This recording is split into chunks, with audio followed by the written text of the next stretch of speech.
a reminder that deep spiritual practice exists for us to build the direct link between each and every one of us and God or higher energy in the universe, or whatever one wants to call that. That really is the purpose of what we practice here. Because, nobody's going to save this, no human being is going to save this world. It's really God's job. And God gives us many, many thousands of years to evolve and grow and finally learn that we're all born here to love. We're not born here to get revenge on each other, to hate each other. It's all about learning how to love, learning how to keep one's heart open, learning how to forgive other people, because in forgiveness, everything can move on. Everything really allows us to continue to grow and to continue to evolve in our lives. And that's basically what we're here to learn. You understand? In order to learn this, I keep coming back again and again to a simple reality. We have to build a system inside ourselves that's strong enough to do it. We have to build a system inside which gives us the capacity to maintain a direct connection with higher energy in the universe. Meditation is simply a craft. That's all it is. And you learn the craft, and in that craft, you build a chakra system that gives you the kind of link I'm talking about. So that we are here to develop that kind of inner life. And that kind of inner life, ultimately through time and patience and doing the work, doing the inner work, it enables a person to have a link to higher energy in the universe, to be nurtured by that energy, to stop being nurtured by the ego, the mind, all the conflicts and polarity that goes on in life, who's right and who's wrong, but to allow spirit, higher energy to guide our life. In order for that energy to guide our life, we have to be open. If we're closed inside, it's not going to work. So our job is to get open inside. Our job is to use the craft of meditation to build that kind of openness within ourselves. That allows this spiritual energy to come and guide our, we are literally in a state of surrender. To do this, you've got to be really strong inside. Spiritual energy, as I say over and over again, is not, kind of milquetoast sweet. It's very powerful energy. And in order for us to allow that energy to flow through us, we have to be really strong inside. We have to be rooted. We have to be grounded. We have to have the chakra system open. And that basically is what meditation is all about. Learning how to surrender in such depth that we no longer in our minds, in our egos, determine what goes on in life. What determines it is spirit that flows through us. And that really transforms the world that we see. Instead of being angry and wanting revenge, we learn forgiveness and compassion. We learn how to live here like human beings.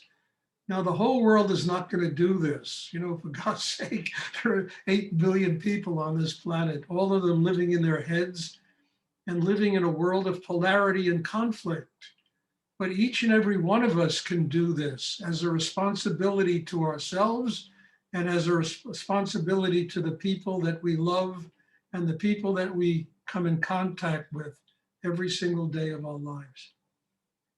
So I think that it's an important element of what I teach, developing one's humanity, developing the highest levels of one's humanity, and therein lies the groundwork for a spiritual life. Because human beings functioning on the highest level of what it means to be human have a spiritual life. And that kind of level needs to be built. It's not something that we just get up in the morning and we have. There wouldn't be so much craziness in the world if that was the case. So please, everybody, try and work really deep inside. try to open, try to get yourself really focused and grounded inside, and try to really open and joyfully and with gratitude receive the higher energies in the universe and let them work on you to help you to grow. We'll have a meditation class now, and if afterwards anyone has questions, I will be happy to try and answer. Everyone, and if anyone has a question, I would be happy to try and answer. Please, while, questions and answers, please sit and do the meditation. Don't move around, don't fidget. It disrupts the class.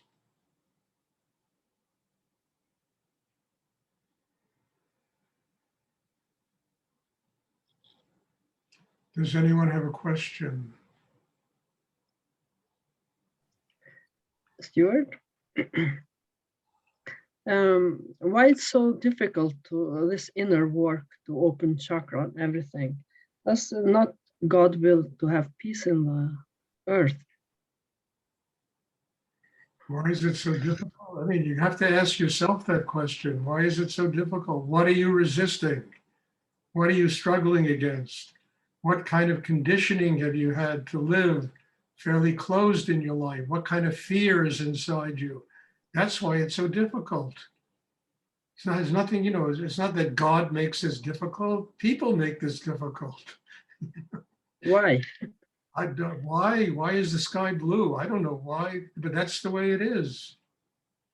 Okay. It's just the way it is. The difficulty arrives because people have no training in how to open. People live in a state where there's no consciousness.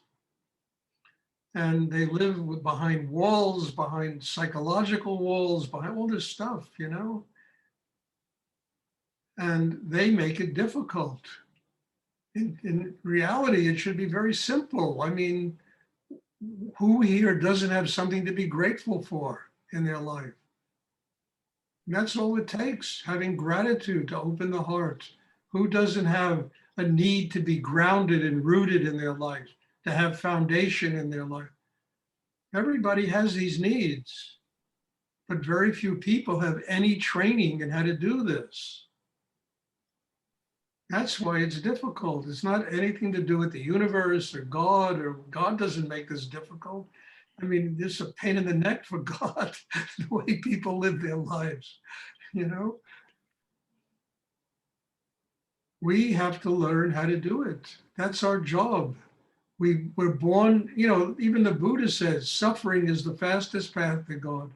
Because when you have this disquiet in yourself, it makes you work on yourself. You have to do something about it. Mm. And, not to be naive about it. Why, it just is what it is. And our job is to transform the difficulties in life into a spiritual life. I can't be any more basic about it, or, I try to bring it down to a fundamental understanding of what we are doing here on the earth. That's what I try to do. And our job is to transform this difficulty into a spiritual life.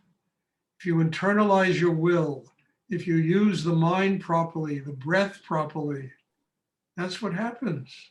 You transform the difficulties. And then you have patience because it takes time. I always used to care, it took you so many years to get into this condition. Do you think you're going to get out of it in 2 months? No. Yes, it's true. It takes time. And if they try to learn children to meditate and to be grounded at the schools, it will be maybe much easier to. What's easier? If the schools they used to meditate with children and learn them to breathe and everything when they are small children. When they're small? I don't know. All I know is I've been doing this a long time, and it certainly has worked in my life. I'm trying to pass this on to other people. so that maybe they can use this simple technique to overcome the difficulties they experience every day and learn how to live with an open heart. That's really the bottom line. Love. God is love. Why do we deny ourselves this? I don't know why people do this. I know when I was younger, I was angry. I was bitter at everything in the world until I learned how to do this and all the bitterness went away. And it really went away. It was great. A sense of relief. I don't have that burden on my shoulders of being angry at everything and all the stupidity in life. I once had a conversation with God and I said, look, I can fix me. You have to fix the world. I can fix me. I said, the problems of the world are not on my shoulders. I can fix me and then I can help. I can't fix, but I can help people that truly come and want to learn what I've learned in my life. You understand? What they do with it is a whole other story. But I can at least pass on. I have to give away everything I've learned in my life. Understand? That's my job. Well, I can't fix people. I won't take the responsibility of, but I can pass on. And then people like my teacher couldn't fix me, but he could pass on his teachings to me. And then I had to do the work in myself to truly build a chakra system that was strong enough to get that anger and unhappiness out of my system.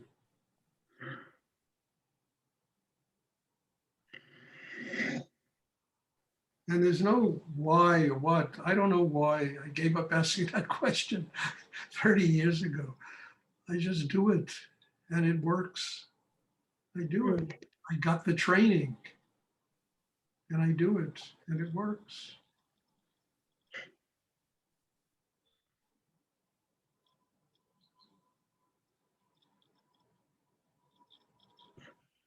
I mean, honestly, I don't know what else to do because look what goes on in this world. Every time you turn around, I mean, bombs going off and people killing each other and pandemics and, it's like insane, what goes on in this world.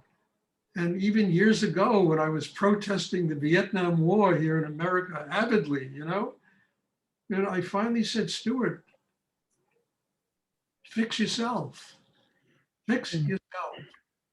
Start there. And then if people come, you can help them. But first you got to fix yourself.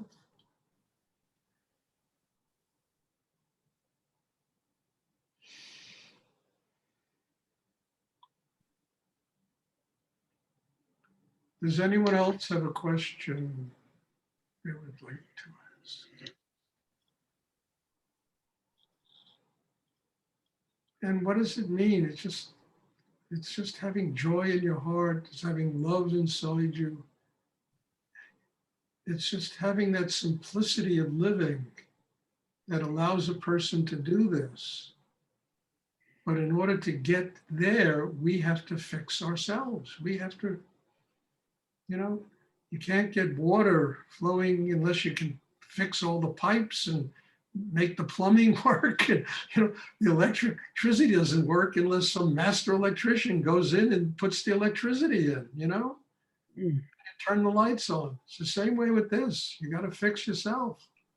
And you got to use, what is being taught, what is being given by the universe in order to do this.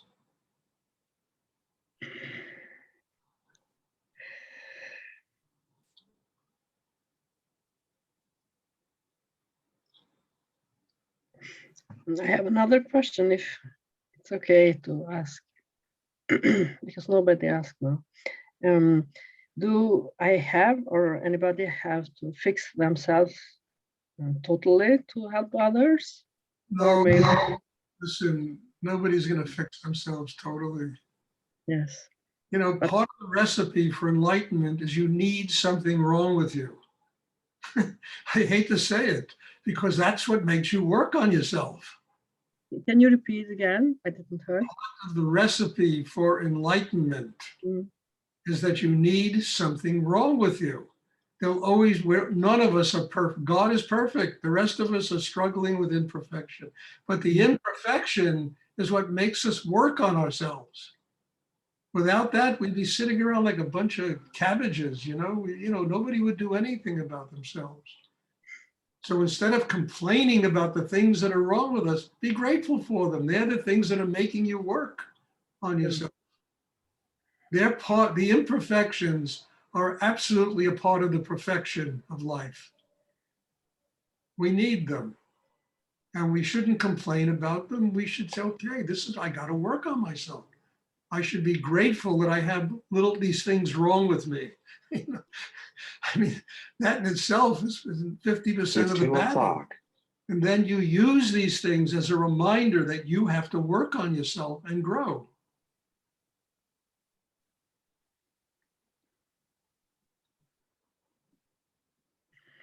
Instead of complaining about walking around with a why me complex. Why am I hurting? Why is there pain? Why? Everybody hurts. Everybody has some pain. As a reminder, they've got to do something about themselves. And that is really an incredible way to see life. Because then you don't complain about it. You don't, as they say, you don't fetch about it. And, you do something about it. You fix it inside. You get your heart open. You say, okay, I'm not perfect. It's good not to be perfect. When you're perfect, there's nowhere to go.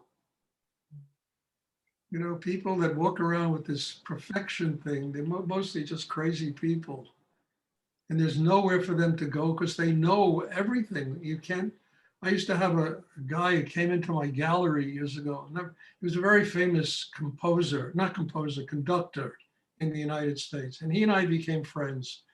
And he would come into my gallery when I was there. And he said, my gallery was the first place he would come to in New York when he got back from a tour.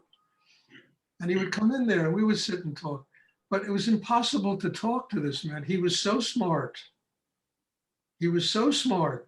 He knew everything. He knew everything, this guy. And it was very difficult, but he was also very intelligent. And he was a wise man and he was a great musician. He was a disciple of Leonard Bernstein. He was a protege of Leonard Bernstein. He was a great musician, this man. And I respected him for that enormously. And one day I met him in Miami Beach, and I went to a concert he was giving there at a concert hall in Miami Beach. He invited me, he got me tickets. And we went out on Lincoln Road, which was right outside the concert hall, and we're sitting and talking. And he said to me something I'll never forget the rest of my life. He said, Stuart, it can't be music. There has to be something higher than music. It can't be all the angst and the strum and drang and all this stuff in music. There has to be something high. And I looked at him and I said, I won't mention names. If I lived to be 1,000 years old, I never thought I'd ever hear that come out of your mouth. He said, Stuart, I got to learn what you have learned. It broke my heart. It was so deeply incredible coming from this man who's really a highly respected. I'm talking about one of the great orchestra conductors in the world today. And this is what he told me. I was, imperfection necessary. Recognizing your limitations, not being afraid of them, using them as a reminder that you got to do something about yourself is essential. Because there's always going to be imperfection. And as long as we're alive and human, there's imperfection. Walking around with why me and why am I in pain and why is it difficult doesn't solve anything. Then you have the guts to really do something about it. Fix yourself. And you don't complain about all the things wrong in the world. You fix yourself. And then you see the world differently. My God, all these crazy people fighting in Israel should hear this lecture, It might change something there, I mean it, I doubt if they would listen, but if they did listen, it might change something of what's going on there that's so horrible, you know? Yes, I know. Mm. Does anyone else have a question? Thank you. You're welcome. I have a question also, Stuart. Yes. Can you tell me a little bit more about surrendering during the meditation? To surrender. Okay. Seems to be the essence of everything I talk about, Paul. Surrendering. Look, I know, but if you're full of you, if you're full of you, if you're full of you, your ego, there's no room for higher energy to be inside you. You have filled up the cup. So what you need to do is make room by surrendering, by letting go, by transforming all of that ego and mind and tension in yourself into an open heart, into a person who's receptive to receive spiritual energy. And as I've said 1,000 times already, you do this by developing the chakra system, getting a strong chakra system that can help you do this. But as long as you're full of you, there's no room. There's absolutely no room inside you for creative energy to really flow. I mean, I've said it 1,000, it's like Bach, I told you about, he's dying, right? And everybody is moaning and lamenting and, oh my God, Johann, you're leaving the world. He said, what are you so upset about? I'm just going to where the music comes from. When we get rid of all that emotion, we get rid of all that mental stuff, all that tension, we go to where the music comes from. We go to where God, that creative energy flows.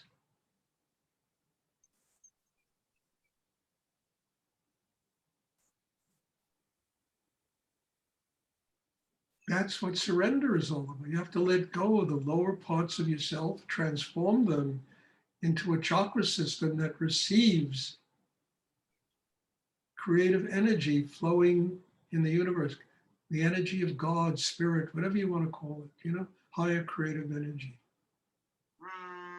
And unless we learn to surrender, how do you do that?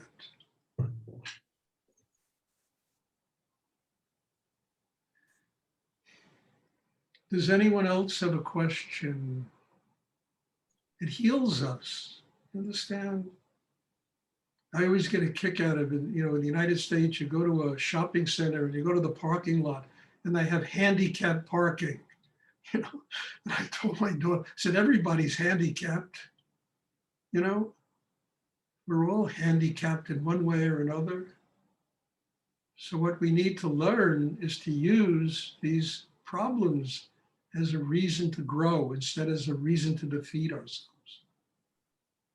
We have to learn to surrender them, to transform them.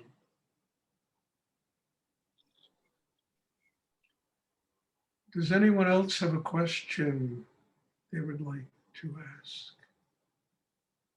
And it's a great blessing because when you do this, life itself becomes sacred. It really becomes sacred.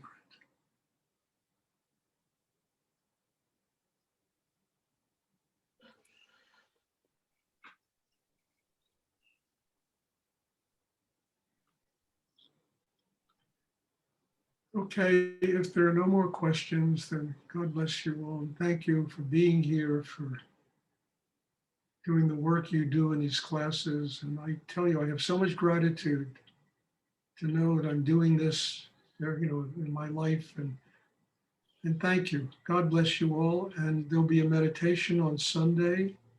I hope to see you all there. And people in Israel, please stay safe and, stay sheltered there. This whole thing will come to an end, hopefully. And bless you all. And I will see everybody on Sunday. Thank you. Mm. Thank you, Stuart. You're welcome. Thank you.